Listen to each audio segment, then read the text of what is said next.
আসসালামু আলাইকুম, welcome to my স্নিগ্ধ মধুমাস কিচেন অ্যান্ড ব্লগ। আশা করি সবাই ভালো আছেন, আমরা মোটামুটি ভালো আছি। তো আজকে আপনার দুটো রেসিপি শেয়ার করবো একসাথে।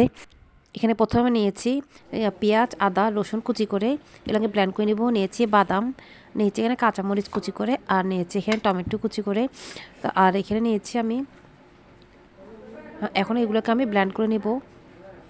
আর টমেটোগুলোকে বাদামগুলো একসাথে ব্লেন্ড করবো। আর নিয়েছি 1 কাপ টক দই, টক দইটাকে আমি ব্লেন্ড করে নিয়েছি। এই যে সবগুলো মশলা আমি ব্লেন্ডার করে নিয়ে এসেছি।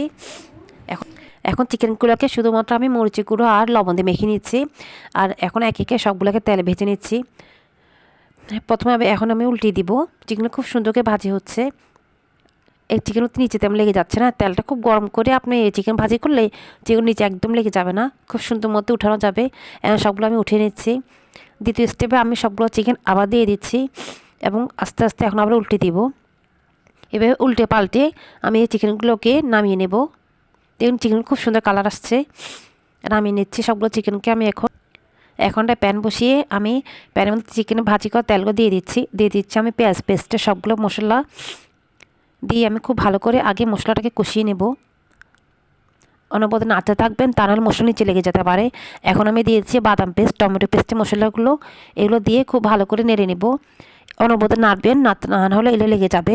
ভাজতে ভাজতে মশলা খুব সুন্দর একটা কালার চলে আসছে। ঠিক এখন আমি দিয়ে দিচ্ছি 1 কাপ টক দই, যেগুলো ব্লেন্ড করে রেখেছিলাম। টক দইটা দেওয়ার পরও খুব ভালো করে আবার নেড়ে দেবো, তা নাহলে এসে লেগে যেতে পারে। আর একটু ছিটা পড়তে পারে, যার কারণে খুব সাবধানে কাজটা করবেন। আমি মশলা খুব ভালো করে কষিয়ে নেব। দিয়ে দিচ্ছি 1 টিস্পুন লবণ। লবণটা অ্যাড করার পরও আমি আবার মশলাটা কষিয়ে নেব না, যতক্ষণ উপর তেলটা ভেসে ওঠে ঠিক ততক্ষণ। এখন আমি দিয়ে দিচ্ছি 1 কাপ পানি। 1 কাপ পানি দেওয়ার পরে মশলাটা আবার ভালো কষিয়ে নিচ্ছি। আপনি যত ভালো করে মশলাটা কষাবেন আপনার রান্নাটা ঠিক ততটা ভালো হবে। তো আমি এখন 4টা কাঁচামরিচ সহ সবগুলো চিকেন ফ্রাই করে রেখেছি, সেগুলো দিয়ে দিচ্ছি। দিয়ে খুব ভালো করে নেড়ে দেবো। আসলে আমার কড়াইটা খুব খোলা হওয়াতে নেড়ে দিতে খুব কষ্ট হচ্ছে, তারপরেও আমি নেড়ে দিচ্ছি। খুব ভালো করে মশলার সাথে এগুলো আবার মিশিয়ে নেবেন, যাতে একটার সাথে মশলাগুলো খুব ভালো করে কষানো হয়। এখন আমি দিয়ে দিচ্ছি প্রায় 2 কাপ পানি, যেহেতু আমি তেমনটা পানি রাখবো না। তো আমার চিকেনটা একদম ডান। এখন তো আমি পোলাও বসানোর যে প্যান বসিয়ে দিয়েছি তেল। এখানে শুধুমাত্র আমি কাঁচামরিচ, আদা আর এলাচটা থেতো করে দিয়েছি, তাহলে খুব ফ্লেভারটা খুব ভালো আসে। তো যতক্ষণ আমি ফ্লেভার না আসে ততক্ষণ ঠিক আমি কাঁচামরিচ আর পেঁয়াজ ভেজে নেব। আমি কিন্তু এখন কোনো পেঁয়াজ ইউজ করিনি। এখন দিয়ে দিচ্ছি একটা গাজর, আমি গ্রেট করে রেখেছিলাম, গাজরটা দিয়ে একটু কিছুক্ষণ ভেজে নিয়েছি। ভেজার পর দিয়ে দিয়েছি সবগুলো চাউল। আর চাউল আর গাজরটাকে আমি ততক্ষণ ভেজে নেব যতক্ষণ না চাউলটা খুব সুন্দর মুচমুচে ভাজা হবে। এ ফাঁকে আমি দিয়ে দেবো 1 টিস্পুন লবণ। লবণটা দিয়ে আমি একটু একদম ফুটন্ত গরম পানি দিয়ে দিচ্ছি। আমি যতটুকু চাল নিয়েছি তার ডাবল নিয়েছি পানি, দিয়ে খুব ভালো করে নেড়ে দেবো। তো এখন দিয়ে দিচ্ছি 4-5টা কাঁচামরিচ দিয়ে দিয়েছিলাম আমি এই মুহূর্তে।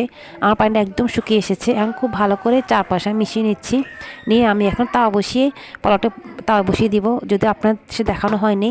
তারপর আমি এটা দমে বসিয়ে দিচ্ছি। ঠিক এভাবে পোলাও রান্না করলে আপনার পোলাওটা খুব সুন্দর ঝরঝরে হবে এবং খেতে খুব সুস্বাদু হবে। আসলে আমি একটু অসুস্থ হওয়ার কারণে আজকে ঠিক মতো বুঝিয়ে বলতে পারছি না।